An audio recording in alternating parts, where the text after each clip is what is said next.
गौतम बुद्ध की प्रेरक कहानियां। गौतम बुद्ध का परिचय। इनका जन्म लुम्बिनी में 563 ईसा पूर्व इक्ष्वाकु वंशीय क्षत्रिय शाक्य कुल के राजा शुद्धोधन के घर में हुआ था।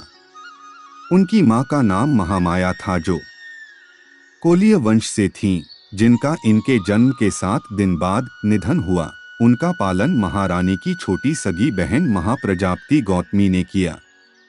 29 वर्ष की आयु में सिद्धार्थ विवाहोपरांत एकमात्र प्रथम नवजात शिशु राहुल और धर्मपत्नी यशोधरा को त्याग कर संसार को जरा मरण दुखों से मुक्ति दिलाने के मार्ग एवं सत्य दिव्य ज्ञान की खोज में रात्रि में राजपाट का मोह त्याग कर वन की ओर चले गए।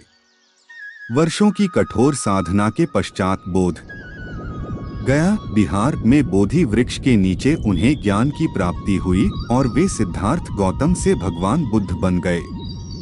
आइए जानते हैं गौतम बुद्ध की प्रेरक कहानियां। डाकू अंगुलिमाल और महात्मा बुद्ध की कहानी बहुत पुरानी बात है। मगध राज्य में एक सोनापुर नाम का गांव था। उस गांव के लोग शाम होते ही अपने घरों में आ जाते थे और सुबह होने से पहले कोई भी घर के बाहर कदम भी नहीं रखता था। इसका कारण डाकू अंगुलिमाल था। डाकू अंगुलिमाल मगध के जंगलों की गुफा में रहता था। वह लोगों को लूटता था और जान से भी मार देता था।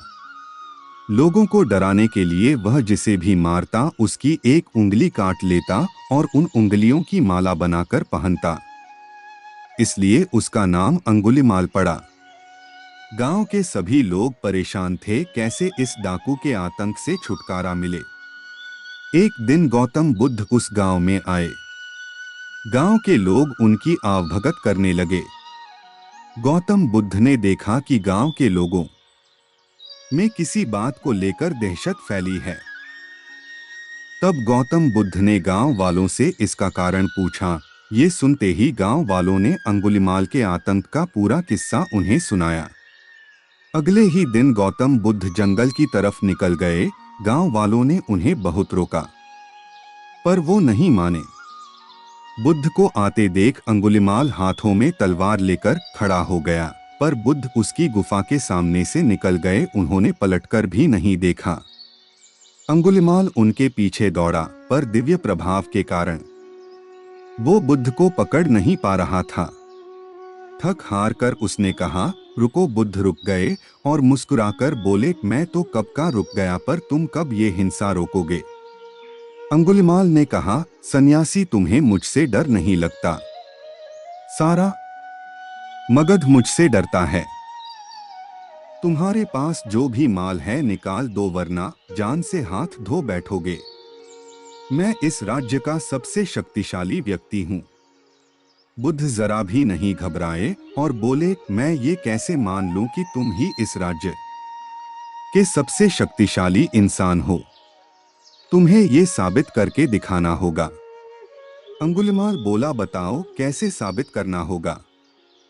बुद्ध ने कहा, तुम उस पेड़ से 10 पत्तियां तोड़ कर लाओ। अंगुलिमाल ने कहा, बस इतनी सी बात, मैं तो पूरा पेड़ उखाड़ सकता हूँ। अंगुलिमाल ने 10 पत्तियां तोड़कर ला दी। बुद्ध ने कहा, अब इन पत्तियों को डोट वापस पेड़ पर जाकर लगा दो। अंगुलिमाल ने हैरान होकर कहा, टूटे हुए पत्ते कहीं वापस लगते हैं क्या? तो बुद्ध बोले, जब तुम इतनी छोटी सी चीज को वापस नहीं जोड़ सकते तो तुम सबसे शक्तिशाली कैसे हुए। यदि तुम किसी चीज को जोड़ नहीं सकते तो कम से कम उसे तोड़ो मत। यदि किसी को जीवन नहीं दे सकते तो उसे मृत्यु देने का भी तुम्हें कोई अधिकार नहीं है। ये सुनकर अंगुलिमाल को अपनी गलती का एहसास हो गया और वह बुद्ध का शिष्य बन गया और उसी गांव में रहकर लोगों की सेवा करने लगा। आगे चलकर यही अंगुलिमाल बहुत बड़ा सन्यासी बना और अहिंसा नाम से प्रसिद्ध हुआ। बुद्ध की सीख की कहानी। भगवान बुद्ध सद्विचारों का प्रचार करने के बाद राजगृह लौटे, लेकिन नगर में सन्नाटा था। उनके अनुयायी ने उन्हें बताया, भगवान, एक राक्षसी को बच्चों का मांस खाने की लत लग गई है। नगर के अनेक बच्चे गायब हो गए हैं। इससे नागरिकों ने या तो नगर छोड़ दिया है या वे अपने घरों में दुबके बैठे हैं। भगवान बुद्ध को यह भी पता चला कि उस राक्षसी के कई बच्चे हैं। एक दिन बुद्ध राक्षसी की अनुपस्थिति में खेल के बहाने उसके छोटे बच्चे को अपने साथ ले आए। राक्षसी जब घर लौटी तो अपने बच्चे को गायब पाकर बेचैन हो उठी। सबसे छोटा होने के कारण उसका उस बालक से अधिक लगाव था। बेचैनी में ही उसने अपनी रात काटी। सुबह जोर जोर से उसका नाम पुकार कर उसे ढूंढने लगी। विछोह के दर्द से वह तड़प रही थी। अचानक उसे सामने से बुद्ध गुजरते हुए दिखाई दिए। उसने सोचा कि बुद्ध सच्चे संत हैं, जरूर अंतर्यामी होंगे।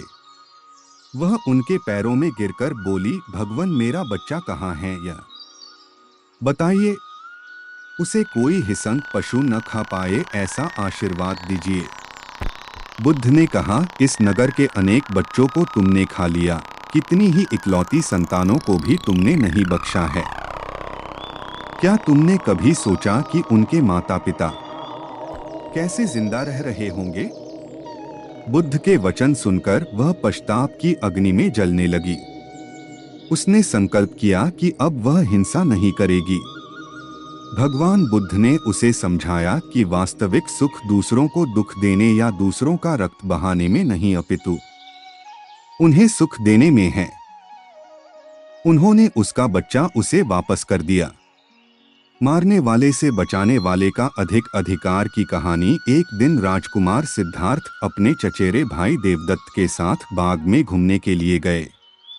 जहां सिद्धार्थ कोमल हृदय का बालक था, वहीं देवदत्त झगड़ालू व कठोर स्वभाव का था। सिद्धार्थ की सभी प्रशंसा करते थे, देवदत्त की प्रशंसा कोई नहीं करता था। इसलिए देवदत्त मन ही मन सिद्धार्थ से जलता था।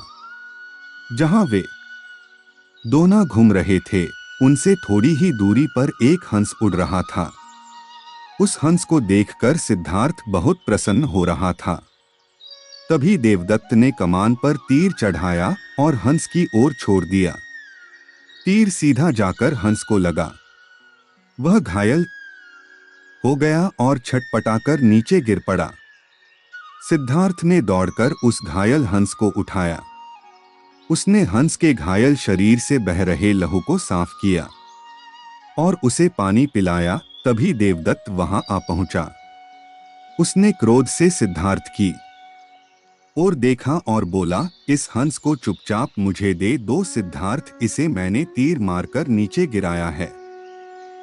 नहीं, सिद्धार्थ ने हंस की पीठ सहलाते हुए उत्तर दिया, मैं इस हंस को तुम्हें नहीं दे सकता। तुम निर्दयी हो, तुमने इस निर्दोष हंस पर तीर चलाया है। यदि मैं इसे न बचाता तो इस बेचारे की जान चली जाती। देखो सिद्धार्थ। देवदत्त उसे घूरकर बोला, यह हंस मेरा है। इसे मैंने तीर मारकर नीचे गिराया है। इसे चुपचाप मुझे दे दो। यदि नहीं दोगे तो मैं राज दरबार में जाकर तुम्हारी शिकायत करूंगा। सिद्धार्थ ने उसे हंस देने से साफ साफ मना कर दिया। देवदत्त राजा शुद्धोधन के दरबार में जा पहुंचा और सिद्धार्थ की शिकायत की। शुद्धोधन ने उसकी शिकायत को ध्यानपूर्वक सुना, फिर सिद्धार्थ को बुलावा भेजा। कुछ ही देर में सिद्धार्थ हंस को लेकर राज दरबार में उपस्थित हो गया। राज दरबार के ऊंचे सिंहासन पर राजा शुद्धोधन बैठे थे। आसपास के नीचे आसनों पर राज्य मंत्री तथा अन्य पदाधिकारी बैठे थे। कई सैनिक हथियार लिए द्वार के निकट खड़े थे। शुद्धोधन के संकेत करने पर देवदत्त सिर झुकाकर बोला, महाराज, जो हंस इस समय सिद्धार्थ के पास है वह मेरा है। इसे मैंने तीर मारकर पृथ्वी पर गिराया था। सिद्धार्थ ने इसे उठाकर इस पर अपना अधिकार कर लिया है। यह हंस मेरा है, कृपया इसे मुझे दिलाया जाए। राजा शुद्धोधन ने सिद्धार्थ की ओर देखा और बोलने की ओर संकेत दिया। सिद्धार्थ ने सिर झुकाकर शांत स्वर में कहा, महाराज, यह हंस निर्दोष है, यह बिना किसी को कोई कष्ट दिए उड़ा जा रहा था। देवदत्त ने इसे तीर मारकर घायल कर दिया। मैंने इसका उपचार किया है, इसके प्राण बचाए हैं। मैं समझता हूं कि प्राण लेने वाले से अधिक प्राण बचाने वाले का अधिकार होता है। मैं आपसे प्रार्थना करता हूं कि यह हंस मेरे पास ही रहने दिया जाए। मैं इसे बिल्कुल स्वस्थ करके आकाश में उड़ा देना चाहता हूं। शुद्धोधन ने अपने सभासदों से विचार विमर्श किया। वे सभी एक ही स्वर में बोले, महाराज, राजकुमार सिद्धार्थ का कहना बिल्कुल ठीक है। जीवन लेने वाले से बचाने वाले का अधिक अधिकार होता है। अतः हंस राजकुमार सिद्धार्थ के पास ही रहने देना चाहिए। राजा शुद्धोधन ने सभासदों की बात मान ली। उन्होंने सिद्धार्थ से कहा, इस हंस पर तुम्हारा अधिकार है, तुम इसे ले जा सकते हो। महात्मा बुद्ध की सीख की कहानी। एक स्त्री का एक ही बेटा था, वह भी मर गया तो रोती बिलखती वह महात्मा बुद्ध के पास पहुंची और उनके पैरों में गिरकर बोली, महात्मा जी, आप किसी तरह मेरे लाल को जीवित कर दें। महात्मा बुद्ध ने उसके प्रति सहानुभूति जताते हुए कहा, तुम शोक न करो। बुद्ध ने उस महिला को सत्य बताने के लिए सराहना देते हुए कहा, मैं तुम्हारे बेटे को जीवित कर दूंगा, लेकिन एक शर्त है कि तुम किसी ऐसे घर से भिक्षा के रूप में कुछ भी मांग लाओ जहां किसी व्यक्ति की कभी मृत्यु न हुई हो। उस स्त्री को कुछ तसल्ली हुई और दौड़कर गांव पहुंची। अब वह ऐसा घर खोजने लगी जहां किसी की मृत्यु न हुई हो। बहुत बहुत ढूंढा, लेकिन ऐसा कोई घर उसे नहीं मिला। वह निराश होकर महात्मा बुद्ध के पास आई और वस्तुस्थिति से अवगत कराया। तब बुद्ध बोले, यह संसार चक्र है। यहां जो आता है उसे एक दिन अवश्य ही जाना पड़ता है।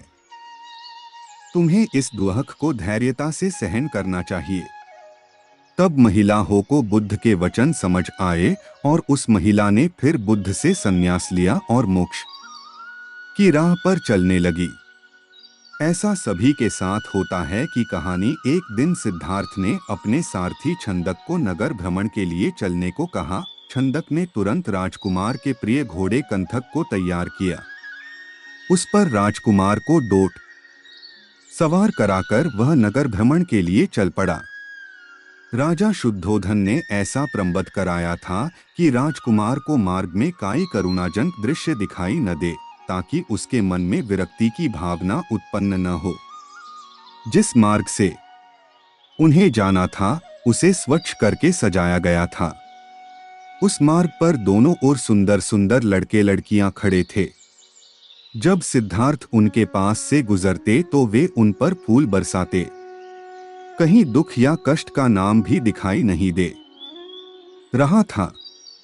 राजकुमार सिद्धार्थ भी उस समय प्रसन्न दिखाई दे रहे थे। एकाएक उनकी दृष्टि कहीं दूर उठ गई। एक झुकी हुई कमर वाला वृद्ध व्यक्ति उन्हीं की ओर चला आ रहा था।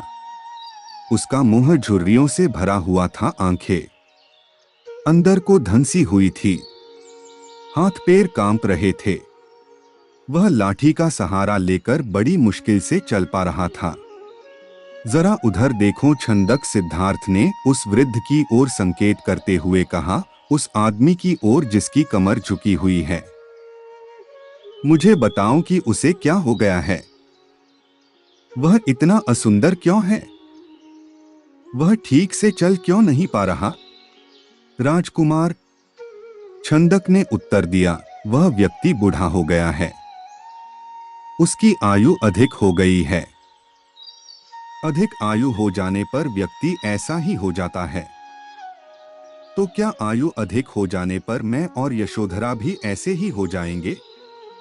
सिद्धार्थ ने चिंतित स्वर में पूछा, हम भी बूढ़े हो जाएंगे? हम भी असुंदर हो जाएंगे? हम भी ठीक से नहीं चल पाएंगे?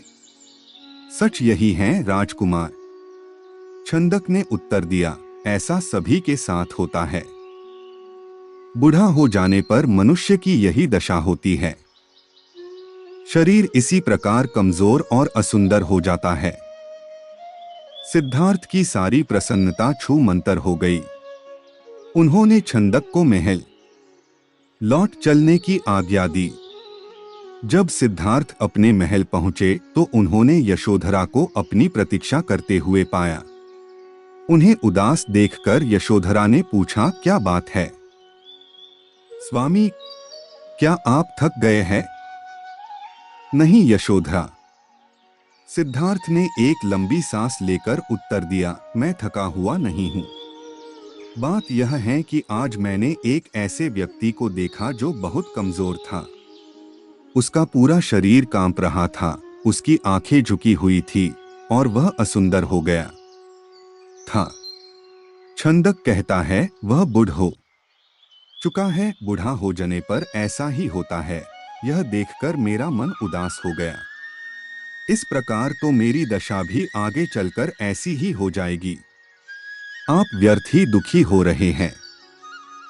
यशोधरा ने कहा, छोड़िए इस बात को, आप अपने मनोरंजन कक्ष में जाइए। पिताजी ने आपके मनोरंजन के लिए खास नर्तकी और गायिका को बुलाया है। आप वहां जाकर मनोरंजन कीजिए, आपकी सारी उदासी दूर हो जाएगी। यशोधरा की बात मानकर सिद्धार्थ मनोरंजन कक्ष में चले गए। वहां नर्तकी और गायिका ने अपनी कला का भरपूर प्रदर्शन किया। उन्होंने सिद्धार्थ की उदासी को दूर करने का पूरा प्रयास किया, लेकिन सिद्धार्थ की उदासी दूर न हुई। उनकी आंखों के सामने रह कर वही वृद्ध व्यक्ति घूम रहा था जिसे उसने मार्ग में देखा था। वह बार बार यह सोच रहा था कि क्या बूढ़ा होने से बचने का कोई उपाय नहीं है। कुछ दिनों बाद अचानक सिद्धार्थ ने पुनः भ्रमण की इच्छा व्यक्त की। इस बार छंदक एक रथ सजाकर ले आया। रथ पर सवार होकर सिद्धार्थ पुनः नगर की ओर भ्रमण की ओर चल पड़े। इस बार छंदक पूरा प्रयास कर रहा था कि राजकुमार को कोई करुणाजनक दृश्य दिखाई न दे, लेकिन जो होना होता है वह होकर ही रहता है। मार्ग में सिद्धार्थ को एक रोगी व्यक्ति दिखाई दिया। वह रोग के कारण कराह रहा था। सिद्धार्थ ने तत्काल रथ रुकवाया और छंदक से पूछा, इसे क्या हो गया है? यह इस प्रकार कराह क्यों रहा है? राजकुमार, छंदक ने उत्तर दिया, इसे रोग ने घेर रखा है। यह रोग के कष्ट को सहन नहीं कर पा रहा, इसी कारण कराह रहा है। परंतु इसे रोग ने क्यों घेर लिया? सिद्धार्थ ने आश्चर्य से पूछा। छंदक ने उत्तर दिया, रोग तो बड़े स्वस्थ व्यक्तियों को भी घेर लेता है, उन्हें भी रुला देता है। इसमें आश्चर्य की कोई बात नहीं है। अपने जीवन काल में कोई न कोई रोग लगभग प्रत्येक व्यक्ति को हो जाता है। ओह! सिद्धार्थ बड़बड़ाए, तो रोग भी मनुष्य को कष्ट पहुंचाते हैं। इनसे भी मनुष्य नहीं बच सकता, मैं भी नहीं बच सकूंगा। जब मुझे भी कोई रोग हो जाएगा तो मैं इसी तरह दर्द से कराहूंगा। छंदक ने रथ को आगे बढ़ाया। थोड़ा आगे चलने पर सिद्धार्थ को एक शव यात्रा जाती हुई दिखाई दी। उन्होंने पुनः छंदक से प्रश्न किया, यह कैसा दृश्य है? 4 व्यक्ति अपने कंधों पर किसे लेकर जा रहे हैं? इनके पीछे कुछ लोग रोते हुए क्यों जा रहे हैं? राजकुमार, छंदक ने उत्तर दिया, यह व्यक्ति मर गया है। यह चारों इसके संबंधी है। ये इसके शव को उठाकर शमशान में ले जा रहे हैं। जो पीछे पीछे रोते हुए जा रहे हैं वे इसके कुटुंब के लोग हैं। शमशान में इस मृतक शरीर को जला दिया जाएगा। यह व्यक्ति मर क्यों गया? सिद्धार्थ ने अगला प्रश्न किया। छंदक ने कहा, मृत्यु इस संसार का एक अटल सत्य है। मृत्यु ने आज तक किसी को नहीं छोड़ा। कोई भी व्यक्ति किसी भी समय मर सकता है। यह सुनकर सिद्धार्थ का दिमाग घूम गया।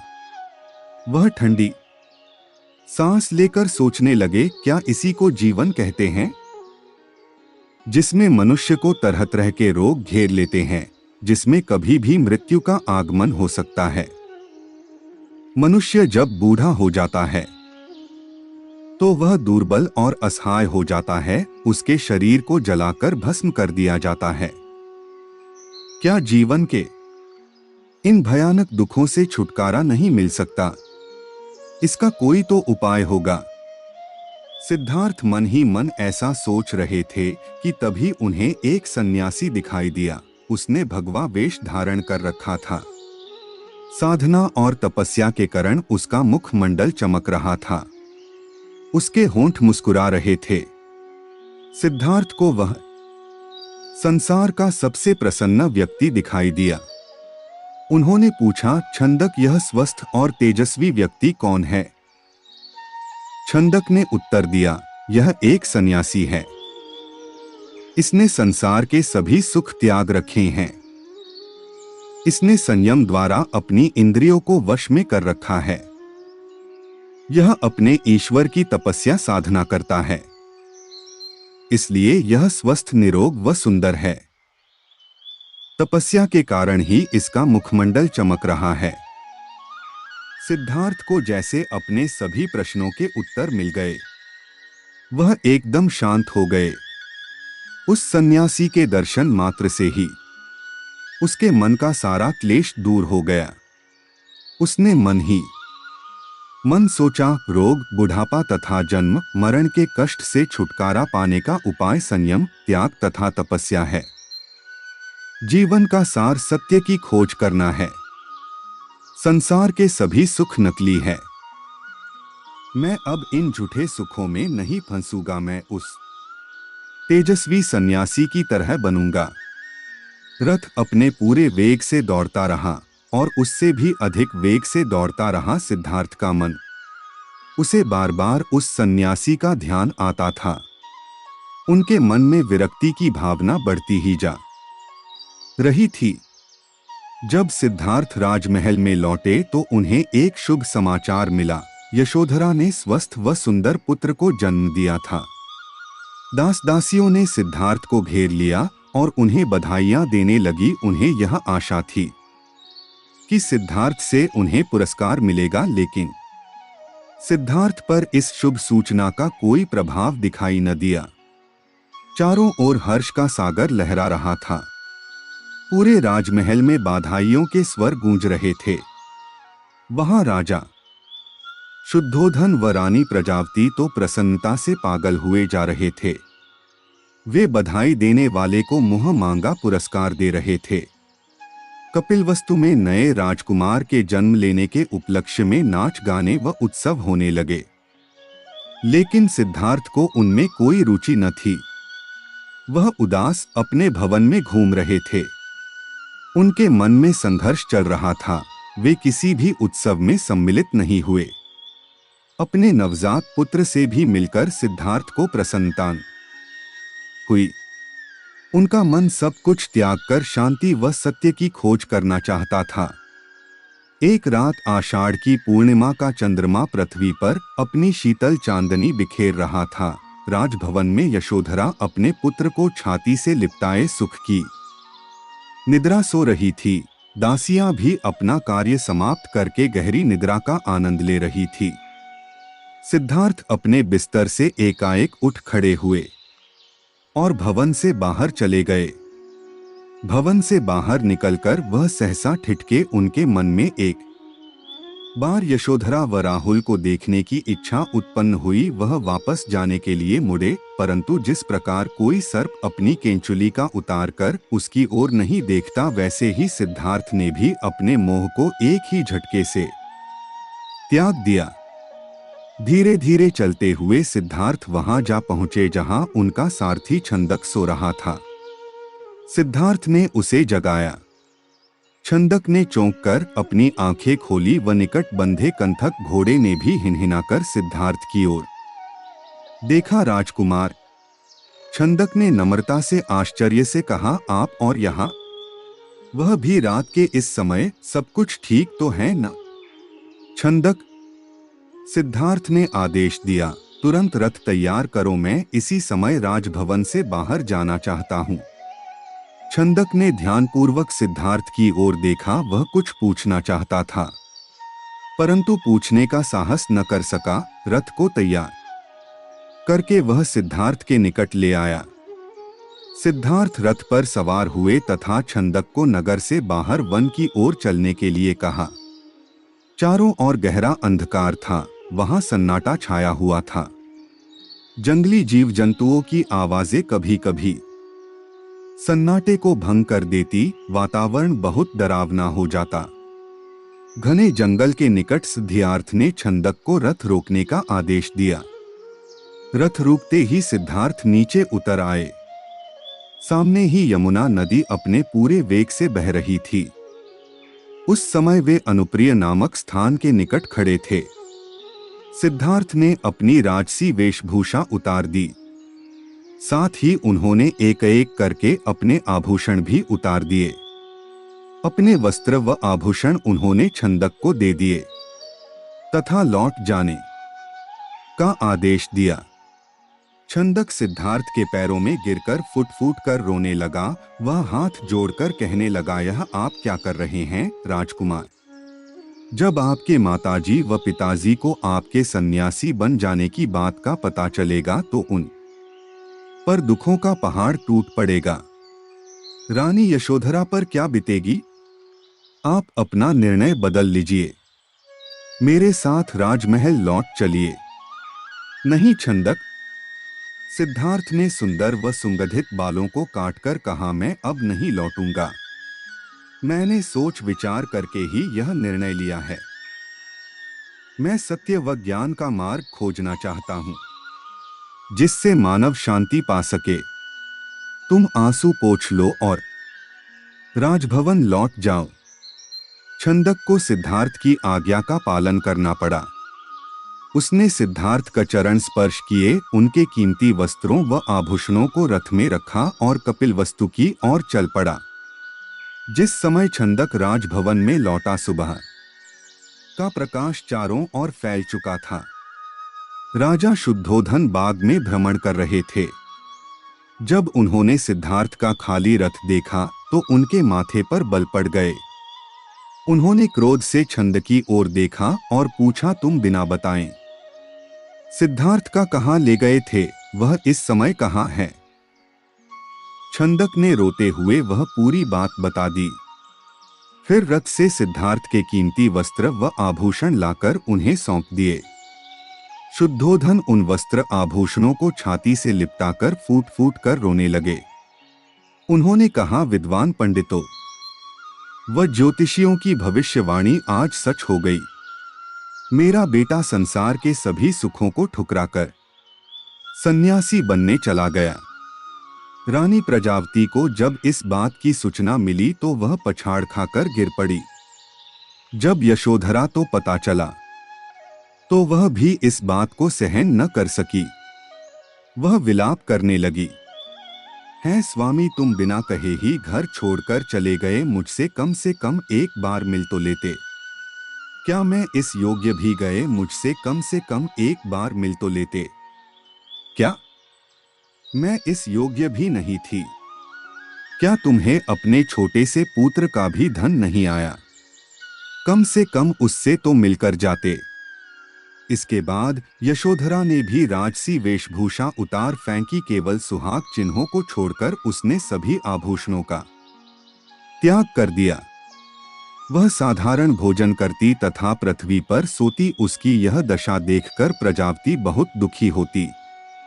वह यशोधरा को छाती से लगाकर रो पड़ती और अपने स्वास्थ्य का ध्यान रखने के लिए कहती, यह तेरे खेलने खाने की आयु है बहू। वे यशोधरा से कहती, परंतु तूने तो सिद्धार्थ की तरह ही संसार के सभी सुख छोड़ दिए। क्या यह ठीक है?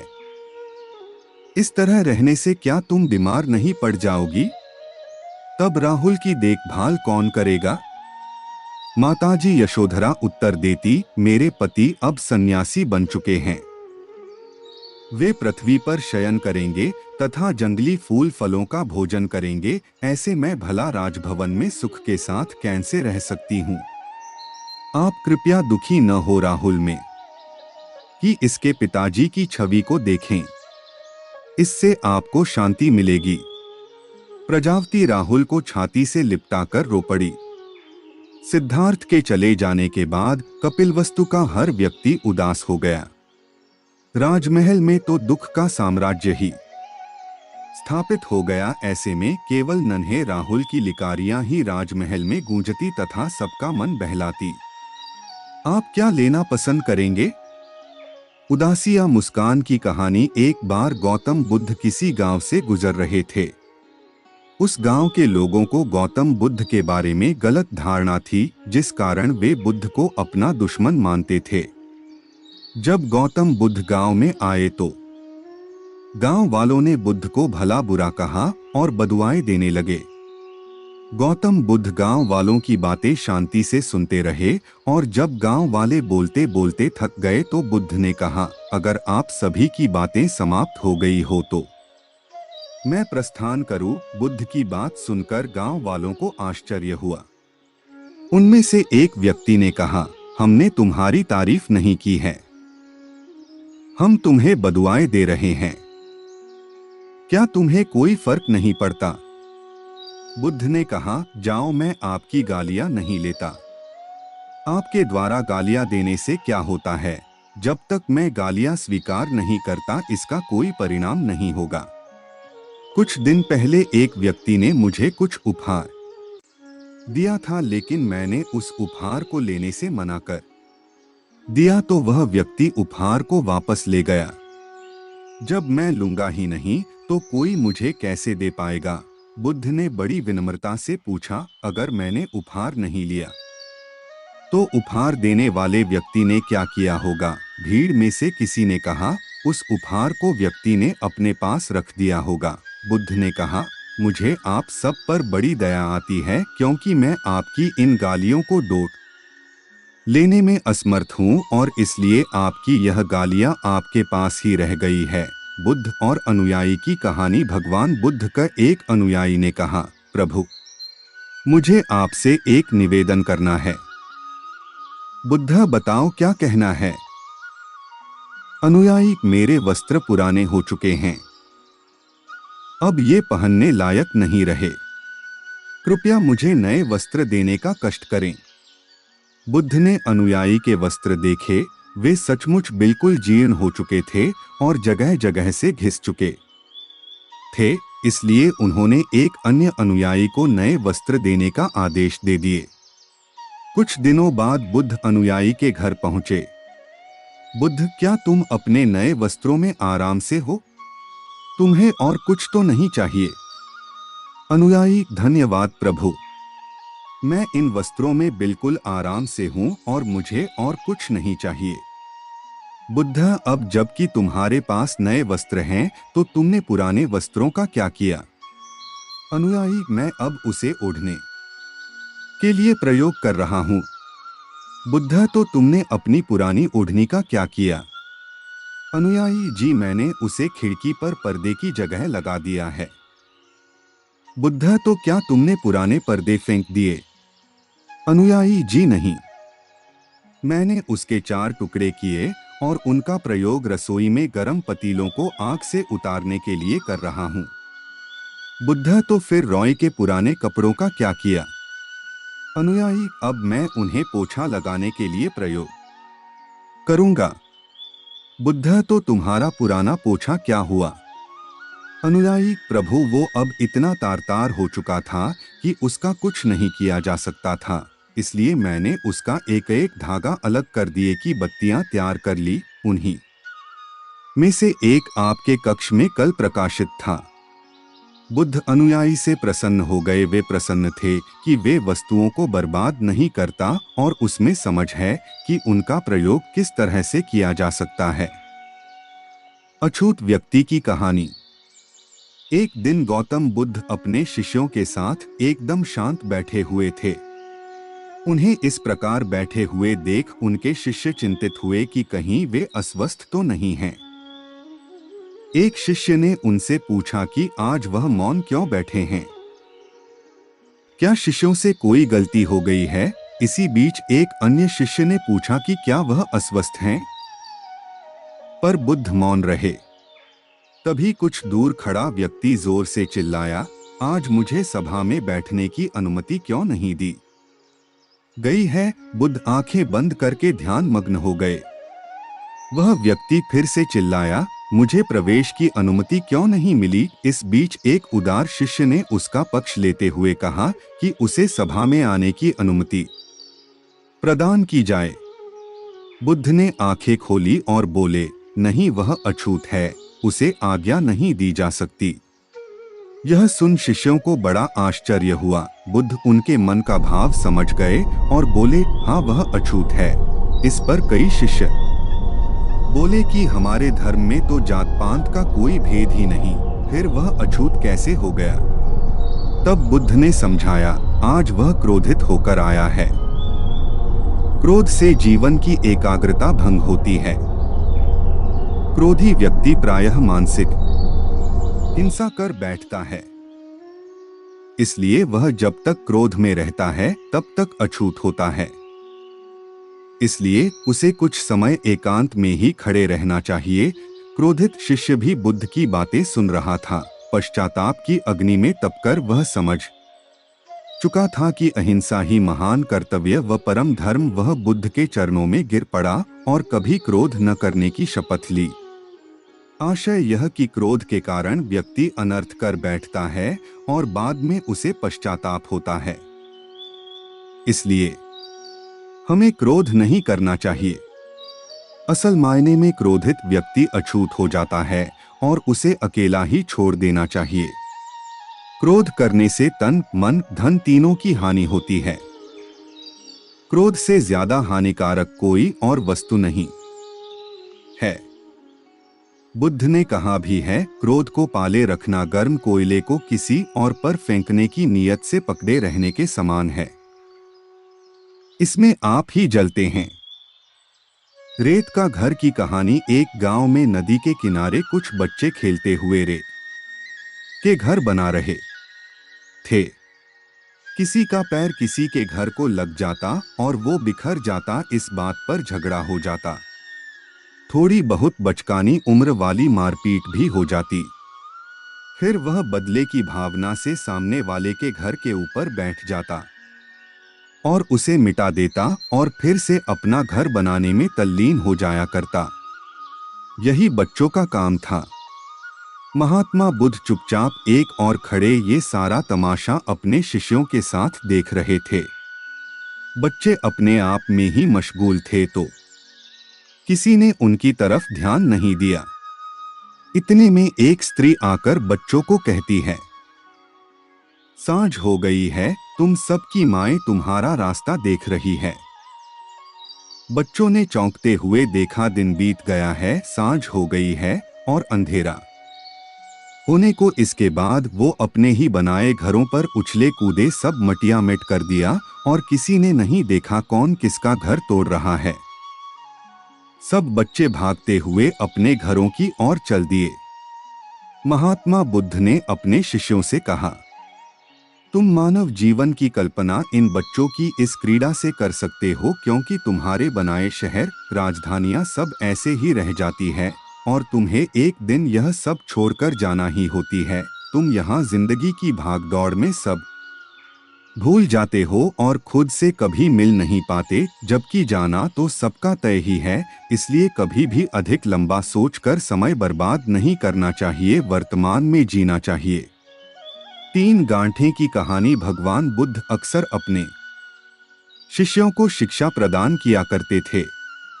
एक दिन प्रातःकाल बहुत से भिक्षुक उनका प्रवचन सुनने के लिए बैठे थे। बुद्ध समय पर सभा में पहुंचे, पर आज शिष्य उन्हें देखकर चकित थे, क्योंकि आज पहली बार वे अपने हाथ में कुछ लेकर आए थे। करीब आने पर शिष्यों ने देखा कि उनके हाथ में एक रस्सी थी। बुद्ध ने आसन ग्रहण किया और बिना किसी से कुछ कहे वे रस्सी में गांठें लगाने लगे। वहां उपस्थित सभी लोग यह देख सोच रहे थे कि अब बुद्ध आगे क्या करेंगे। तभी बुद्ध ने सभी से एक प्रश्न किया, मैंने इस रस्सी में 3 गांठें लगा दी हैं, अब मैं आपसे ये जानना चाहता हूँ कि क्या यह वही रस्सी है जो गांठें लगाने से पूर्व थी? एक शिष्य ने उत्तर में कहा, गुरुजी, इसका उत्तर देना थोड़ा कठिन है। ये वास्तव में हमारे देखने के तरीके पर निर्भर है। एक दृष्टिकोण से देखें तो रस्सी वही है, इसमें कोई बदलाव नहीं आया है। दूसरी तरह से देखें तो अब इसमें 3 गांठें लगी हुई हैं जो पहले नहीं थीं, अतः इसे बदला हुआ कह सकते हैं। पर यह बात भी ध्यान देने वाली है कि बाहर से देखने में भले ही ये बदली हुई प्रतीत हो, पर अंदर से तो ये वही है जो पहले थी। इसका बुनियादी स्वरूप अपरिवर्तित है। सत्य है, बुद्ध ने कहा। अब मैं इन गांठों को खोल देता हूँ। यह कहकर बुद्ध रस्सी के दोनों सिरों को एक दूसरे से दूर खींचने लगे। उन्होंने पूछा, तुम्हें क्या लगता है, इस प्रकार इन्हें खींचने से क्या मैं इन गांठों को खोल सकता हूँ? नहीं नहीं, ऐसा करने से तो या गांठें तो और भी कस जाएंगी और इन्हें खोलना और मुश्किल हो जाएगा, एक शिष्य ने शीघ्रता से उत्तर दिया। बुद्ध ने कहा, ठीक है, अब एक आखिरी प्रश्न बताओ, इन गांठों को खोलने के लिए हमें क्या करना होगा? शिष्य बोला, इसके लिए हमें इन गांठों को गौर से देखना होगा ताकि हम जान सकें कि इन्हें कैसे लगाया गया था, और फिर हम इन्हें खोलने का प्रयास कर सकते हैं। रात बीत गई, सब लोग चले गए, पर शौरपुछ बेसुध कार्य निमग्न रहा। बुद्ध उसके पास पहुंचे और बोले, शौरपुछ, तुमने प्रसाद पाया या नहीं? शौरपुछ का गला रुंध गया। भाव विभोर होकर उसने तथागत को साष्टांग प्रणाम किया। बुद्ध ने कहा, वत्स, परमात्मा किसी से धन और संपत्ति नहीं चाहता, वह तो निष्ठा का भूखा है। लोगों की निष्ठाओं में ही वह रमण किया करता है, और तुमने स्वयं यह जान लिया। गौतम बुद्धा मोटिवेशनल स्टोरी, सबसे कीमती भाग की कहानी। एक बार किसी गांव में महात्मा बुद्ध की आगमन घटना हुई। सभी लोग उत्साहित हो गए और विचार करने लगे कि वे क्या भेंट करें। उस गांव में एक गरीब मोची भी रहता था। उसने अपनी योग्यता और समर्पण के साथ एक बहुत ही महत्वपूर्ण योगदान दिया। उसकी कथा निम्नानुसार है। एक बार किसी गांव में महात्मा बुद्ध का आगमन हुआ। सब इस होड़ में लग गए कि क्या भेंट करें। इधर गांव में एक गरीब मोची था। उसने देखा कि मेरे घर के बाहर के तालाब में बेमौसम का एक कमल खिला है। उसकी इच्छा हुई कि आज नगर में महात्मा आए हैं, सब लोग तो उधर ही गए हैं, आज हमारा काम चलेगा नहीं, आज यह फूल बेचकर ही गुजारा कर लें। वह तालाब के अंदर कीचड़ में घुस गया। कमल के फूल को लेकर आया, केले के पत्ते का दोना बनाया और उसके अंदर कमल का फूल रख दिया। पानी की कुछ बूंदें कमल पर पड़ी हुई हैं और वह बहुत सुंदर दिखाई दे रहा है। इतनी देर में एक सेठ पास आया और आते ही कहा, क्यों फूल बेचने की इच्छा है? आज हम आपको इसके 2 चांदी के रुपए दे सकते हैं। अब उसने सोचा कि 1-2 आने का फूल, इसके 2 रुपए दिए जा रहे हैं। वह आश्चर्य में पड़ गया। इतनी देर में नगर सेठ आया। उसने कहा, भाई, फूल बहुत अच्छा है, यह फूल हमें दे दो, हम इसके 10 चांदी के सिक्के दे सकते हैं। मोची ने सोचा, इतना कीमती है यह फूल। नगर सेठ ने मोची को सोच में पड़े देखकर कहा कि अगर पैसे कम हो तो ज्यादा दिए जा सकते हैं। मोची ने सोचा, क्या बहुत कीमती है ये फूल? नगर सेठ ने कहा, मेरी इच्छा है कि मैं महात्मा के चरणों में यह फूल रखूं, इसलिए इसकी कीमत लगाने लगा हूं। इतनी देर में उस राज्य का मंत्री अपने वाहन पर बैठा हुआ पास आ गया और कहता है, क्या बात है, कैसी भीड़ लगी हुई है? अब लोग कुछ बताते, इससे पहले ही उसका ध्यान उस फूल की तरफ गया। उसने पूछा, यह फूल बेचोगे? हम इसके 100 सिक्के दे सकते हैं। क्योंकि महात्मा आए हुए हैं। ये सिक्के तो कोई कीमत नहीं रखते। जब हम यह फूल लेकर जाएंगे तो सारे गांव में चर्चा तो होगी कि महात्मा ने केवल मंत्री का भेंट किया हुआ ही फूल स्वीकार किया। हमारी बहुत ज्यादा चर्चा होगी। गांव में चर्चा तो होगी कि महात्मा ने केवल मंत्री का भेंट किया हुआ ही फूल स्वीकार किया। हमारी बहुत ज्यादा चर्चा होगी। इसलिए हमारी इच्छा है कि यह फूल हम भेंट करें और कहते हैं कि थोड़ी देर के बाद राजा ने भीड़ को देखा। देखने के बाद वजीर से पूछा कि बात क्या है। वजीर ने बताया कि फूल का सौदा चल रहा है। राजा ने देखते ही कहा, इसको हमारी तरफ से 1000 चांदी के सिक्के भेंट करना। यह फूल हम लेना चाहते हैं। गरीब मोची ने कहा, लोगे तो तभी जब हम बेचेंगे। हम बेचना ही नहीं चाहते। अब राजा कहता है कि बेचोगे क्यों नहीं। उसने कहा कि जब महात्मा के चरणों में सब कुछ न कुछ भेंट करने के लिए पहुंच रहे हैं तो ये फूल इस गरीब की तरफ से आज उनके चरणों में भेंट होगा। राजा बोला, देख लो, 1000 चांदी के सिक्कों से तुम्हारी पीढ़ियां तर सकती हैं। गरीब मोची ने कहा, मैंने तो आज तक राजाओं की संपत्ति से किसी को तरते नहीं देखा, लेकिन महान पुरुषों के आशीर्वाद से लोगों को जरूर तरते देखा है। राजा मुस्कुराया और कह उठा, तेरी बात में दम है। तेरी मर्जी, तू ही भेंट कर ले।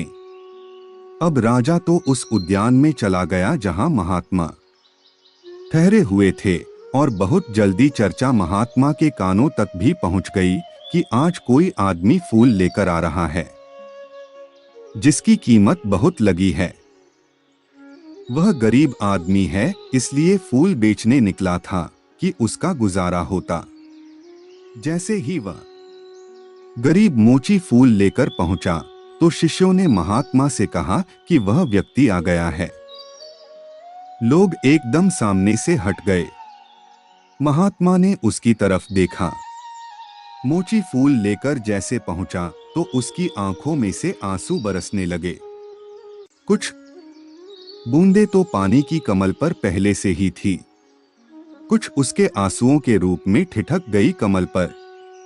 रोते हुए इसने कहा, सबने बहुत बहुत कीमती चीजें आपके चरणों में भेंट की होंगी, लेकिन इस गरीब के पास यह कमल का फूल और जन्म जन्मांतरों के पाप जो मैंने किए हैं उनके आंसू आंखों में भरे पड़े हैं। उनको आज आपके चरणों में चढ़ाने आया हूं। मेरा ये फूल और मेरे आंसू भी स्वीकार करो। महात्मा के चरणों में फूल रख दिया। गरीब मोची घुटनों के बल बैठ गया। महात्मा बुद्ध ने अपने शिष्य आनंद को बुलाया और कहा, देख रहे हो आनंद, हजारों साल में भी कोई राजा इतना नहीं कमा पाया जितना इस गरीब इंसान ने आज एक पल में ही कमा लिया। इसका समर्पण श्रेष्ठ हो गया। इसने अपने मन का भाव दे दिया। हेलो फ्रेंड्स, सबसे पहली बात यह है, अगर आप ये पूरा स्टोरी सुनते हैं तो आपको स्टोरी सफलता का रहस्य जरूर पसंद आएगी। साथ ही आप ये जान सकते हैं कि सफलता कैसे प्राप्त की जा सकती है। सफलता का रहस्य गौतम बुद्ध की प्रेरणादायक कहानी सीक्रेट ऑफ सक्सेस। एक बार भगवान गौतम बुद्ध अपने शिष्यों के साथ किसी गांव में उपदेश देने जा रहे थे।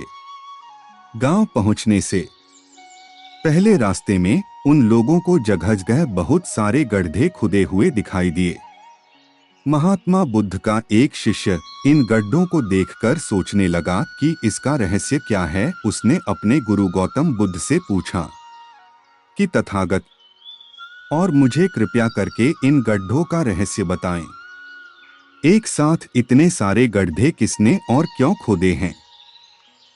गौतम बुद्ध ने शिष्य को जवाब दिया कि किसी व्यक्ति ने पानी की तलाश में इतने सारे गड्ढे खोदे हैं।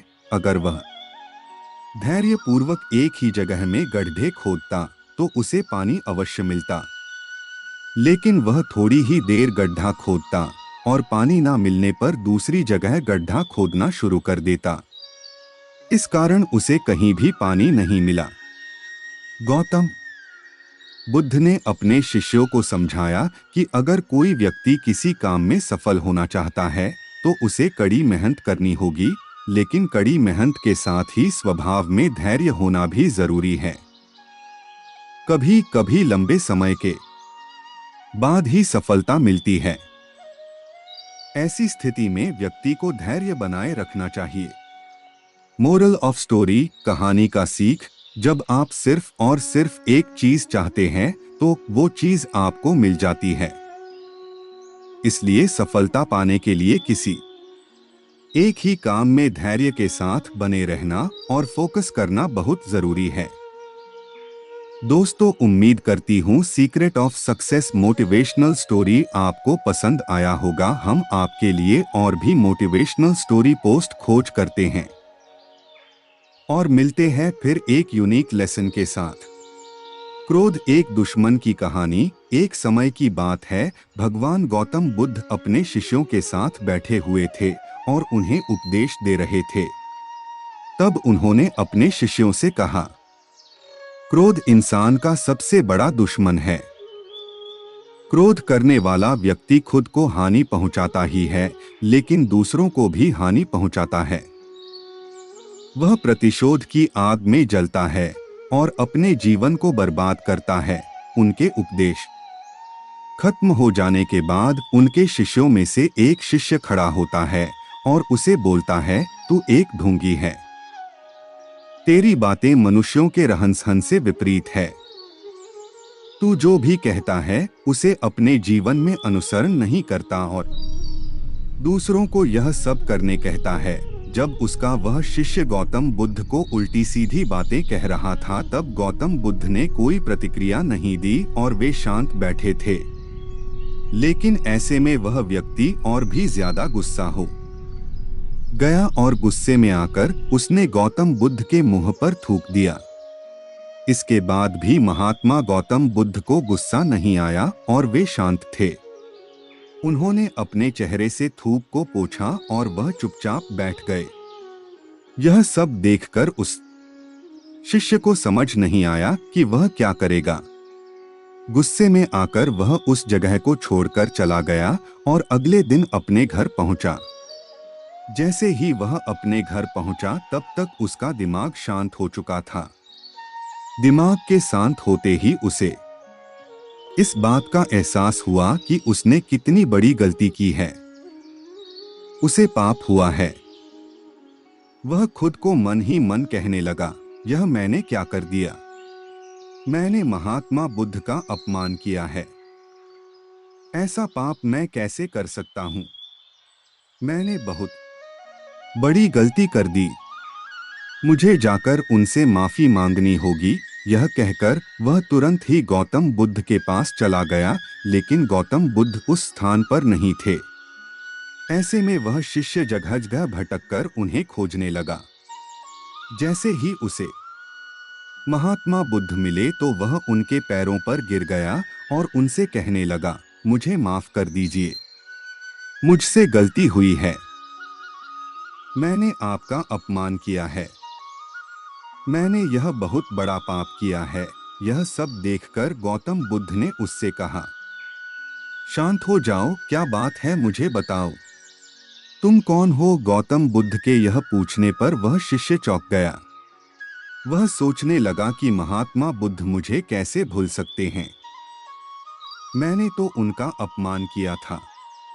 यह सोचकर उसने महात्मा बुद्ध से पूछा, मैं वही शिष्य हूँ जिससे कल आपका अपमान किया था और आप इतनी जल्दी मुझे भूल गए। हमें कल की बातों को कल में ही छोड़ देना चाहिए। वह अच्छा हो या बुरा, उसके बारे में बार बार विचार नहीं करना चाहिए। मैं बीती हुई बातों को पीछे छोड़कर आगे चलता हूँ और ऐसा ही हम सबको भी करना चाहिए, महात्मा बुद्ध ने उस शिष्य से कहा। महात्मा बुद्ध की यह बातें सुनकर वह शिष्य और भी ज्यादा प्रभावित हुआ और उनसे बोला, मैं आज से आपकी हर बातों को माना करूंगा। मोरल ऑफ द स्टोरी, इस कहानी से हमें यह सीख मिलती है कि क्रोध करना इंसान के लिए सबसे खतरनाक है। यह मनुष्य का सबसे बड़ा दुश्मन है जो उसे बर्बाद कर सकता है। इसलिए मनुष्य को कभी भी क्रोध नहीं करना चाहिए। इस कहानी से हमें यह भी सीख मिलती है कि बीती हुई बातों को हमें भूलकर आगे बढ़ना चाहिए। अगर कोई मनुष्य अपनी बीती हुई बातों पर ज्यादा ध्यान देता है, उसका ध्यान पूरी तरह से भूतकाल में लगा होता है और वह इंसान कभी भी आगे बढ़ने की और विचार नहीं कर पाता। इसीलिए हमेशा पुरानी बातों को छोड़कर आगे बढ़ने की सोचे। शांत मन की कहानी। एक समय की बात है, गौतम बुद्ध अपने शिष्यों के साथ एक सफर पर थे। सफर में चलते चलते बुद्ध को प्यास लगी तो उन्होंने अपने एक शिष्य से कहा कि जाओ, जाकर मेरे लिए पीने का पानी लेकर आओ। अब ऐसे में उस शिष्य ने आसपास देखा तो कहीं कोई पानी का स्रोत नहीं मिला, लेकिन उसने और कोशिश की तो रास्ते में उसे एक पानी का स्रोत मिला। वहां उसने देखा कि कुछ लोग उस पानी के स्रोत में कपड़े धो रहे हैं और तभी वहां से एक बैलगाड़ी उस पानी के स्रोत के ऊपर से गुजर गया। ऐसे में वहां का पूरा पानी गंदा हो गया और उसमें मिट्टी भर गया। फिर उसने सोचा कि इस गंदे पानी को, मिट्टी से भरे हुए पानी को मैं बुद्ध के लिए कैसे लेकर जा सकता हूँ। तो वह खाली हाथ ही वापस चला गया और गौतम बुद्ध से जाकर यह बात बताई। बुद्ध ने कहा कि ठीक है, हम सब यहाँ इस बड़े से पेड़ की छाया में बैठकर आराम करते हैं। कुछ समय बीता, फिर गौतम बुद्ध ने उसी शिष्य को फिर से पानी लाने को कहा। अब वह शिष्य वापस से उसी पानी के स्रोत के पास गया। वहां जाकर उसने देखा कि वह पानी बिल्कुल साफ था और पीने योग्य था। अब वह शिष्य बुद्ध के लिए वह पानी लेकर गया और उसने वह पानी गौतम बुद्ध को डोल पिलाया। बुद्ध ने सबको यह बात बताई कि जिस तरह से पानी में कीचड़ मिट्टी फैल गई थी, लेकिन उसे थोड़ी समय तक छोड़ देने तक उसका सारा मिट्टी नीचे बैठ गया और वह पानी वापस से साफ हो गया। उसी तरह से हमारा मस्तिष्क भी है। जब हमारा मस्तिष्क अशांत हो तब उसे वक्त देकर उसे शांत करो। हमारा मस्तिष्क भी थोड़े समय के बाद शांत जरूर होगा। अशांत मस्तिष्क से कोई भी निर्णय नहीं लेना चाहिए। बस हमें करना यह है कि हमें अपने मस्तिष्क को थोड़ी देर तक शांत रखना है, जिससे कि हम अच्छे फैसले ले सकते हैं। बच्चों की कहानियां। मोरल ऑफ द स्टोरी, अशांत मस्तिष्क से लिए हुए फैसले हमेशा गलत होते हैं। हमें हमेशा शांत मस्तिष्क के साथ ही कोई निर्णय लेना चाहिए, जिससे कि गलतियां होने की गुंजाइश कम हो जाती है।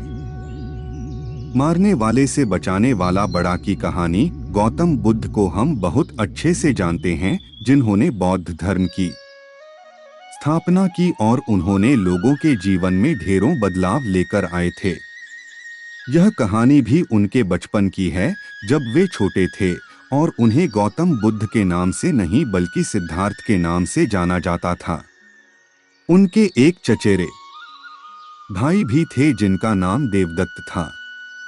चलिए जानते हैं इस कहानी के बारे में। राजा सिद्धार्थ के महल के पास एक उद्यान था, जहां पर राजा सिद्धार्थ बैठकर प्रकृति का आनंद लिया करते थे। एक दिन जब वे अपने बगीचे में बैठे हुए थे कि तभी एक घायल हंस उनके पैर के पास आकर गिरा। उसके शरीर में एक तीर लगा हुआ था। उसे देखने से प्रतीत हो रहा था कि किसी शिकारी उसका शिकार किया है। हंस को तकलीफ में देखकर और उसे यूं ही फड़फड़ाता देखकर राजा सिद्धार्थ का दिल पिघल गया और उन्होंने उस हंस की सहायता करनी चाहिए। उन्होंने सबसे पहले उस हंस के शरीर से वह तीर निकाला और घायल जगह पर मलहम लगाकर उसकी पट्टी की। यह सब कर लेने के बाद देवदत्त कुछ खोजता हुआ सिद्धार्थ के पास आया। देवदत्त जैसे ही सिद्धार्थ के पास पहुंचा उसने कहा, अच्छा तो यह तुम्हारे पास है, लाओ इसे मुझे दे दो, इसका शिकार मैंने किया है। इसका शिकार करने में मुझे बहुत मेहनत करनी पड़ी थी, इस पर मेरा अधिकार है। देवदत्त की यह बात सुनकर सिद्धार्थ ने उससे कहा, नहीं, यह हंस घायल था और मेरे पास आया, मैंने इसकी मदद की और उसकी जान बचाई, इसीलिए इस पर अधिकार मेरा है। दोनों भाइयों के बीच उस हंस के अधिकार को लेकर बहस होने लगी। अब वे जानना चाहते थे कि उस हंस पर किसका अधिकार ज्यादा है। ऐसे में उन दोनों ने निर्णय लिया कि वे दोनों राजा के पास जाएंगे। सिद्धार्थ की पिताजी कपिलवस्तु के राजा थे। वे दोनों राजा के पास गए। राजा के पास पहुंचते ही देवदत्त ने सबसे पहले कहा, महाराज, इस हंस पर सबसे ज्यादा अधिकार मेरा है क्योंकि मैंने इसका शिकार किया है। इस वजह से आप सिद्धार्थ से कहिए कि वह यह हंस मुझे दे दे। जैसे ही देवदत्त की बात पूरी हुई तब राजा ने दोनों को शांत किया और फिर उनसे पूछा कि पूरी बात क्या है। ऐसे में सिद्धार्थ ने राजा को पूरी बात बताई और उनसे बोला, पिताजी, बात यह है कि इस हंस का शिकार देवदत्त ने किया था, लेकिन यह हंस घायल होकर मेरे कदमों के पास आ गिरा। इसे घायल देखकर मैंने इसका इलाज किया और इसे ठीक किया। अब आप ही बताइए कि इस हंस पर सबसे ज्यादा अधिकार मेरा है। राजा ने इस मामले पर अच्छे से विचार किया। विचार कर लेने के बाद उन्होंने सभा में सबसे एक बड़ी बात कही और वह बात यह थी कि मारने वाले से ज्यादा बचाने वाला का अधिकार सबसे ज्यादा होता है। इसीलिए इस हंस पर सबसे बड़ा अधिकार सिर्फ और सिर्फ सिद्धार्थ का है, क्योंकि उसने उस हंस को मारा नहीं बल्कि उसे घायल देखकर उसका इलाज किया और उसकी जान बचाई। राजा के ऐसा कह लेने के बाद देवदत्त को बात अच्छे से समझ आ गई। वह भी जान चुका था कि मारने वाले से ज्यादा बचाने वाले का अधिकार सबसे ज्यादा होता है। मोरल ऑफ द स्टोरी, इस कहानी से हमें समझ में आता है कि मारने वाले से ज्यादा बचाने वाला बड़ा होता है और उसका अधिकार भी मारने वाले से ज्यादा होता है। इसीलिए हमें भी दूसरों की मदद करनी चाहिए और परेशान लोगों की सहायता करनी चाहिए। ऐसा करने से हम अपने आसपास के समाज को अच्छा और बेहतर बनाते हैं। एक अच्छा समाज ही एक अच्छे देश की पहचान होती है। इसीलिए आप भी आज से प्रण लीजिए कि आप भी दूसरों की सहायता जरूर करेंगे।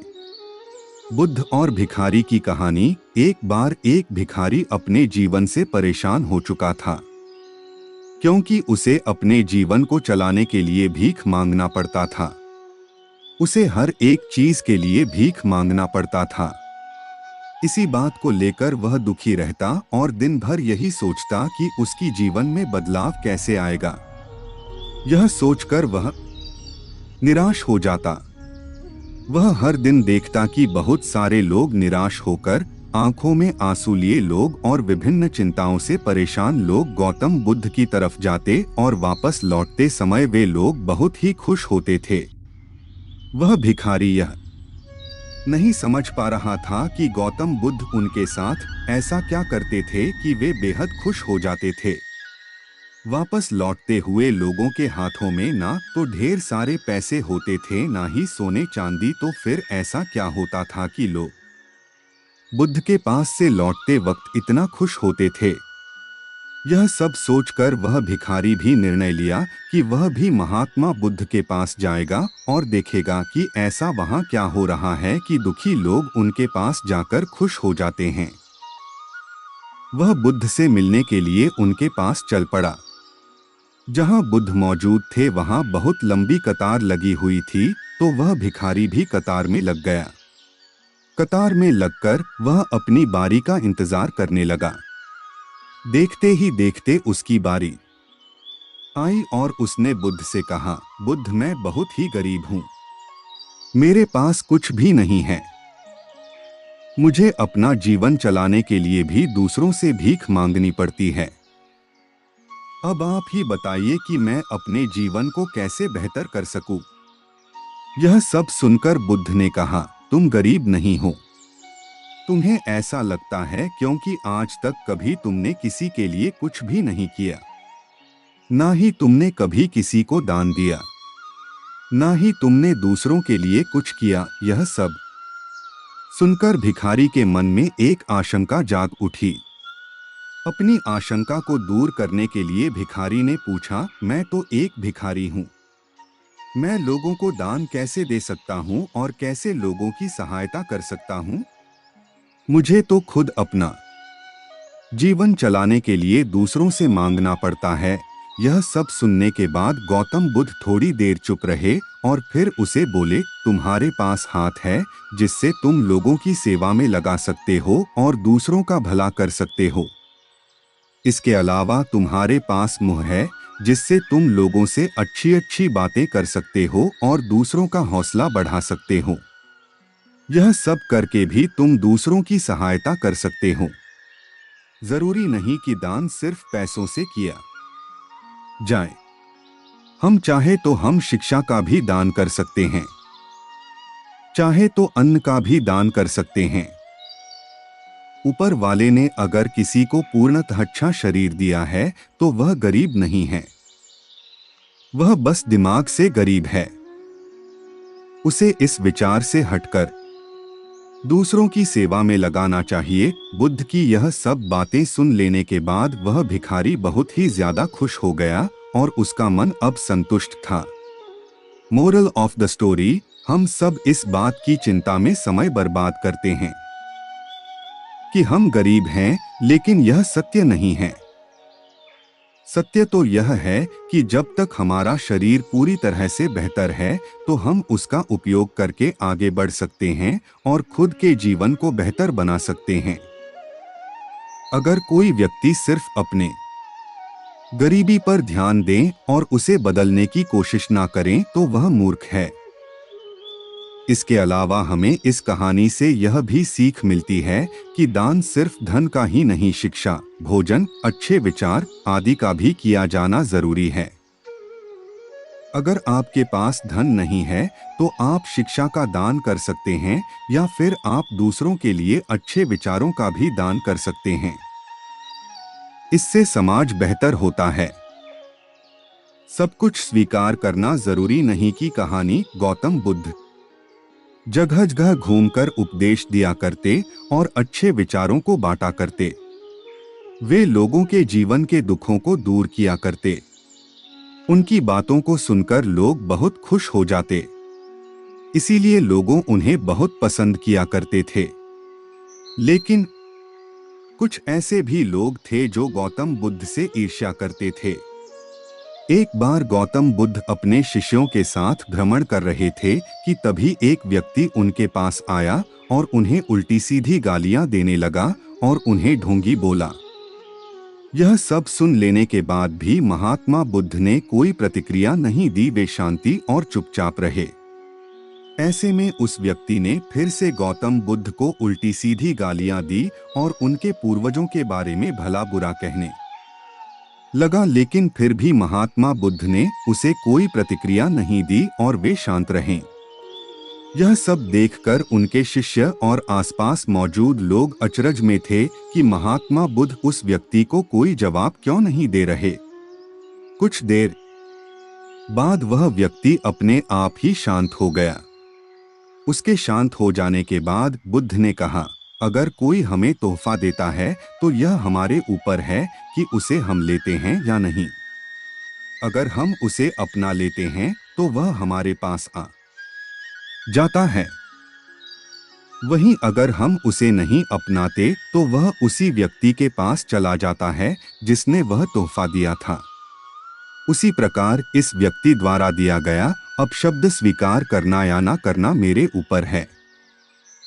हमें कभी भी तुरंत प्रतिक्रिया नहीं देनी चाहिए। हमें हमेशा शांत होकर सही या गलत के बारे में विचार करके प्रतिक्रिया देनी चाहिए। इससे बुरी से बुरी बातें टल जाती है और मुसीबतों से छुटकारा भी मिलता है। बुद्ध की यह सब बातें सुन लेने के बाद वह व्यक्ति शर्मिंदा हो गया और तुरंत बुद्ध के चरणों में गिर गया और उनसे माफी मांगने लगा। बुद्ध ने उसे माफ किया और भी आगे बढ़ चले। मोरल ऑफ द स्टोरी, कुछ भी स्वीकार करना या ना करना हमारे ऊपर है, इसीलिए हमें जीवन के लिए अच्छी चीजों को स्वीकार करना चाहिए और वही ऐसी चीजों को अस्वीकार करना चाहिए जो हमारे जीवन के लिए अच्छी नहीं है। इस कहानी से हमें यह भी सीख मिलती है कि जरूरी नहीं कि दूसरे द्वारा किया गया अपमान सच में आपका अपमान करता हो। आप अपमानित तब होते हैं जब आप अपनी प्रतिक्रिया देते हैं। अगर आपका कोई अपमान करें तो उसे आप एक अच्छी प्रतिक्रिया दीजिए। ऐसा करने से आपका अपमान नहीं होगा, लेकिन अगर आप बुरी प्रतिक्रिया देंगे तो इससे आपका अपमान होना तय है। इसीलिए सोच समझकर प्रतिक्रिया देनी चाहिए। गौतम बुद्ध और अंगुलिमाल की कहानी बहुत सालों पहले भारत में मगध नाम का एक राज्य था। वह राज्य बहुत ही संपन्न था। राज्य में एक सोनापुर नाम का गांव था जहां के लोग अपना सारा काम दिन में किया करते थे, लेकिन रात होते ही सारे लोग अपने घर के अंदर चले जाते और कोई भी रात के समय अपने घरों से बाहर नहीं निकलता था।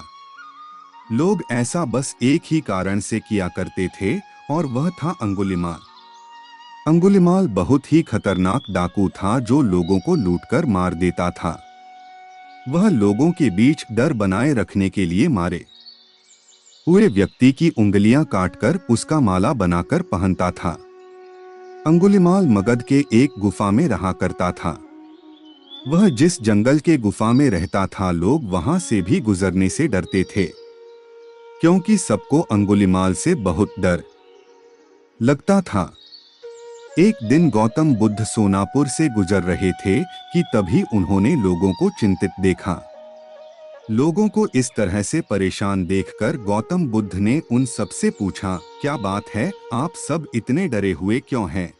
ऐसे में लोगों ने महात्मा बुद्ध के सवालों का जवाब दिया, यहाँ एक डाकू अंगुलिमाल का बुरा प्रकोप है। वह लोगों को लूटकर मार देता है और उनकी उंगलियों को काटकर उसका माला बनाकर पहन लेता है। इसीलिए हमारे गांव के लोग बेहद डरे हुए हैं। अब आप ही बताइए कि हम क्या करें? अच्छा, ऐसी बात है तो फिर वह अंगुलिमाल रहता कहाँ है? महात्मा बुद्ध ने लोगों से पूछा। ऐसे में एक व्यक्ति सामने आया और महात्मा बुद्ध को बोला, वह जंगलों में रहता है। जंगलों के अंदर एक गुफा है जिसके अंदर अंगुलिमाल रहता है। यह सब सुन लेने के बाद महात्मा बुद्ध अंगुलिमाल से मिलने जंगल की ओर चल पड़े।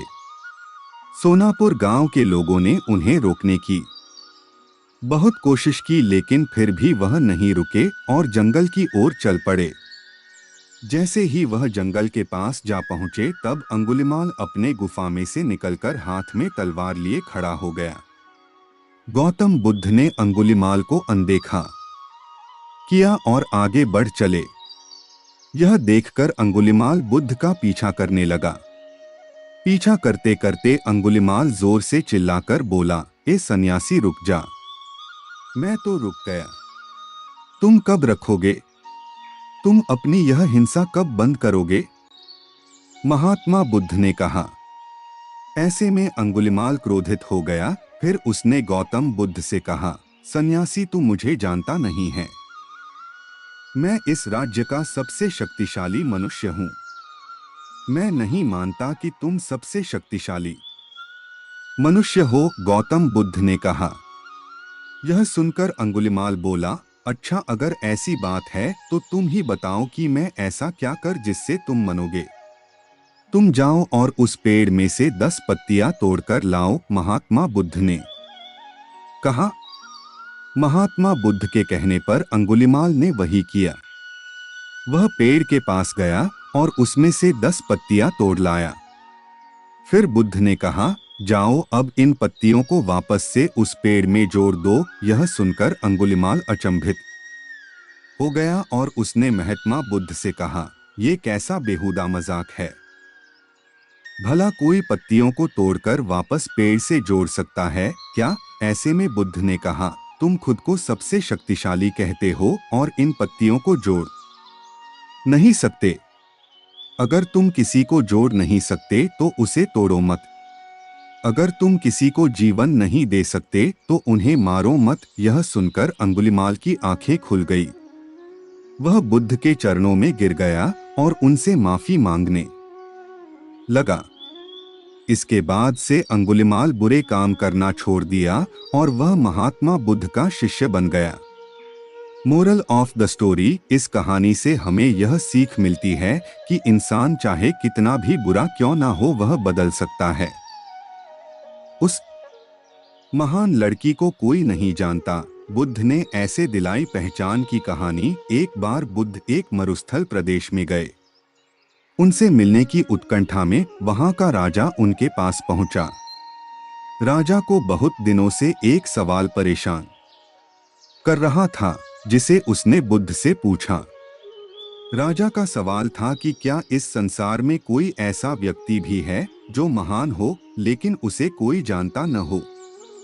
सवाल सुनकर बुद्ध मुस्कुराए और बोले, वास्तव में दुनिया में ऐसे कई असाधारण लोग हैं जो महान मनुष्यों से भी महान हैं। हालांकि उनकी महानता के गीत नहीं गाए जाते। यह सुनकर राजा ने आश्चर्य से बोला, ऐसा कैसे हो सकता है कि कोई महान हो लेकिन लोग उसकी महानता से वाकिफ न हों? गौतम बुद्ध ने राजा के सवाल का जवाब नहीं दिया, पर उसे अपने साथ लेकर एक गांव की ओर चल पड़े। काफी दूर चलने के बाद उन्हें एक साधारण सी लड़की नजर आई। वह एक पेड़ के नीचे घड़े में पानी भरकर बैठी थी। गर्मी में लगातार चलने से राजा और बुद्ध थक चुके थे।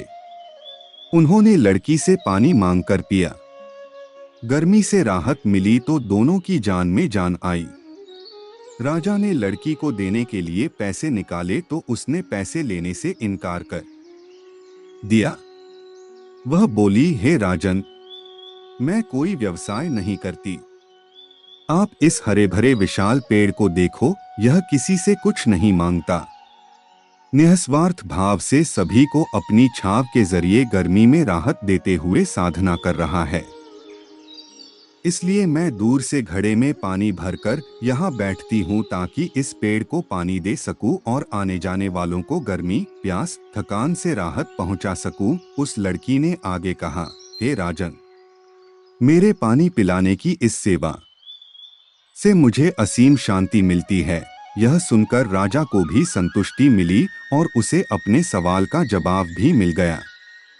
तो यह थी Gautam Buddha moral stories in Hindi. अगर आपको यह कहानियां अच्छी लगी तो इसे अपने दोस्तों के साथ जरूर शेयर करें और उन्हें भी गौतम बुद्ध के विचारों से अवगत कराएं और उनके जीवन में परिवर्तन लेकर आएं। गौतम बुद्ध और आलसी आदमी की कहानी। गौतम बुद्ध अपने ध्यान में बैठे थे कि वहां पर एक आदमी आया। ये आदमी अपने आलसीपने से बहुत ज्यादा परेशान था। आलसी आदमी गौतम बुद्ध से बोला, महात्मा जी मेरी मदद कीजिए, मैं अपने आलस्य से बहुत ज्यादा परेशान हूँ। आप ही कोई उपाय बताइए जिससे मैं आलसीपन से छुटकारा पा सकूं। गौतम बुद्ध ने उस व्यक्ति से कहा, पहले मुझे यह बताओ कि तुम्हें क्यों लगता है कि तुम आलसी हो। आलसी आदमी बोला, सिर्फ मुझे नहीं, मेरे परिवार वालों को और मेरे आसपास के सभी लोगों को ऐसा लगता है कि मैं आलसी हूँ। गौतम बुद्ध ने फिर उससे पूछा, क्या तुम जानते हो आलस्य होता क्या है? आलसी व्यक्ति बोला, नहीं मैं नहीं जानता, किंतु मैं इतना जरूर जानता हूँ कि आलस्य बहुत बुरी चीज है। इसकी वजह से मुझे बहुत नुकसान हुआ है जीवन में।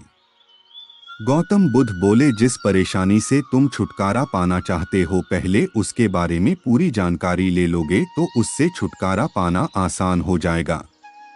आलसी व्यक्ति बोला, भगवान, इतनी बुद्धि तो मुझ में नहीं है, आप ही मुझे इस समस्या के बारे में जानकारी दीजिए। गौतम बुद्ध बोले, आलस्य एक मानसिक अवस्था है, एक विचार है जिसे जाने अनजाने में हम खुद ही जन्म देते हैं। आलस्य दो मूलभूत कारणों की वजह से ही जन्म लेता है, एक है शारीरिक और दूसरा मानसिक। शारीरिक कारणों में पहला कारण है गलत तरह का भोजन। हम सभी जानते हैं कि हमारे शरीर को भोजन से ऊर्जा मिलती है और यह ऊर्जा सजीव चीजों से मिले तो अच्छी, यानी कि प्राकृतिक रूप से जो हमें भोजन की वस्तुएं प्राप्त होती है उनसे अगर यह ऊर्जा मिले तो हमारा शरीर इससे अच्छी ऊर्जा प्राप्त करता है। इससे उलट यदि हम निर्जीव वस्तुओं से ऊर्जा प्राप्त करते हैं तो यह हमें आलस्य की ओर लेकर जाती है। दूसरा कारण, हमारी शारीरिक गतिविधियां भी हमें आलस्य के चंगुल में फंसा सकती है। गौतम बुद्ध ने आलसी व्यक्ति को अपने शिष्यों की तरफ इशारा करते हुए कहा कि देखो, इनके चलने फिरने बैठने के तरीकों में तुम्हें कुछ अलग नजर आ रहा है। जब आलसी व्यक्ति कुछ समझ नहीं पाया तब गौतम बुद्ध ने उससे कहा, मेरे शिष्य जब भी बैठते हैं तो वे रीढ़ की हड्डी को एकदम सीधा रखते हुए बैठते हैं। चलते हैं तो उनके दोनों पैरों के बीच अच्छे से संतुलन बना रहता है, और जब वह सोते हैं तो उनका शरीर एकदम शिथिल रहता है। ऐसा करने से उन्हें रात्रि में एकदम सही तरीके से नींद आती है। आलसी व्यक्ति बोला, लेकिन नींद तो आलस्य का की एक स्वरूप है। बुद्ध बोले, हाँ, अगर उसे ज्यादा मात्रा में लिया जाए तो। बुद्ध ने इस बात को आगे बढ़ाते हुए कहा, नींद कम मात्रा में लोगे तो तुम्हें अगले दिन थकान महसूस होगी और ऐसा करने से ज्यादा आलस्य शरीर में आएगा। नींद ज्यादा लोगे तब भी यही परिणाम होगा, इसीलिए नींद को ना ज्यादा ना कम, एकदम सही मात्रा में लेना अति आवश्यक है। आलसी व्यक्ति बोला, हाँ, यह तो मैंने भी अनुभव किया है। बुद्ध बोले, अब मानसिक कारणों के बारे में जान लो। मानसिक कारणों में सबसे पहले हैं हमारी पुरानी गलत धारणाएं। अक्सर ऐसा होता है कि हम पहले जिन कामों में असफल हो चुके हैं, हमारे अंदर ऐसी भावनाएं बन जाती है कि हम उस काम में हमेशा असफल होते रहेंगे, जिस वजह से हमें उस काम को करने में आलस आता है। ऐसी धारणाओं से छुटकारा पाने का एकमात्र उपाय यह है कि हमें अपने मन को यह समझाना चाहिए कि पिछली बार हम जब उस काम में असफल हुए थे तो हम उसके बारे में जितना जानते थे, अब हम उस काम के बारे में उससे ज्यादा जानते हैं, क्योंकि असफल होने के बाद हम उससे काफी कुछ सीखे भी हैं। बुद्ध बोले, दूसरा कारण है आलसी और कामचोर लोगों की संगत। कई बार ऐसा होता है कि हम आलसी नहीं होते, मगर जिनके साथ हम रहते हैं हम उन जैसे बनने लगते हैं। इससे छुटकारा पाने का उपाय बहुत सरल है, कामचोर और आलसी व्यक्तियों से दूर रहो। ऐसे व्यक्तियों की संगत में रहो जो अपने काम को बड़ी लगन से करते हैं और तुम्हें कुछ सिखा पाए। गौतम बुद्ध ने तीसरा कारण बताते हुए कहा, यह कारण आलस्य के लिए सबसे बड़ा कारण है। काम को कल पर टालते रहना, यह कारण इतना शक्तिशाली है कि किसी भी व्यक्ति को बर्बाद कर सकता है। इससे बचने का सबसे आसान उपाय यह है कि जो काम जितनी जल्दी संभव हो उतनी जल्दी कर दिया जाए। गौतम बुद्ध ने आलसी व्यक्ति से एक सवाल पूछा, मान लो तुम किसी रेगिस्तान में फंस गए हो और तुम्हें प्यास लगी है, तो तुम क्या करोगे? आलसी व्यक्ति बोला, मैं जल्दी ही रेगिस्तान के आसपास कोई गांव की तलाश करूंगा या ऐसी जगह की तलाश करूंगा जहां पर मुझे पानी मिल सके। गौतम बुद्ध बोले, अगर तुम्हें काफी देर ढूंढने पर भी पानी ना मिले तब तुम क्या करोगे? आलसी व्यक्ति बोला, मैं तब भी अपनी तलाश जारी रखूंगा, क्योंकि ऐसी परिस्थिति में मेरे पास कोई और दूसरा विकल्प तो होगा ही नहीं। गौतम बुद्ध बोले, बिल्कुल सही, और यही है मानसिक स्तर पर आलस्य का चौथा कारण किसी भी निश्चित लक्ष्य का ना होना। यह भी आलस की ओर लेकर जाता है। अब सुनो पांचवें कारण के बारे में। गौतम बुद्ध बोले, सोचो कि तुम्हारे पास काफी सारे सोने के दागिने हैं जो तुम्हें एक जगह से दूसरी जगह लेकर जाना है। तुम चलते चलते थक जाते हो और किसी पेड़ के नीचे बैठ जाते हो और तभी तुम्हें दूर से तुम्हारी तरफ दौड़कर आ रहे डाकू दिखाई देते हैं। तो क्या तब भी तुम आलस करके वहीं बैठे रहोगे, या ऐसी परिस्थिति में तुम वहां से उठकर दौड़ने लगोगे? आलसी व्यक्ति बोला, जी मुझे वहां से दौड़ना ही पड़ेगा, नहीं तो मेरी जान और सोने के दागिने दोनों खतरे में पड़ जाएंगे। बुद्ध बोले, यानी कि तुम्हारे पास एक ठोस वजह होगी दौड़ने के लिए। यही है आलस्य का पांचवा कारण, किसी भी काम के लिए ठोस वजह का ना होना। आलसी व्यक्ति महात्मा बुद्ध की बातों से संतुष्ट हुआ। वह बोला, महात्मा जी, मैं अब आलस्य के बारे में सब कुछ जान चुका हूँ और अब मैं इन सभी कारणों पर काम करूँगा और अपने आलस्य को दूर भगा दूंगा। दोस्तों, आशा करता हूँ गौतम बुद्ध और आलसी व्यक्ति की कहानी आपको अच्छी लगी होगी और इसे पढ़ने के बाद अब आप कभी भी जीवन में आलस नहीं करेंगे।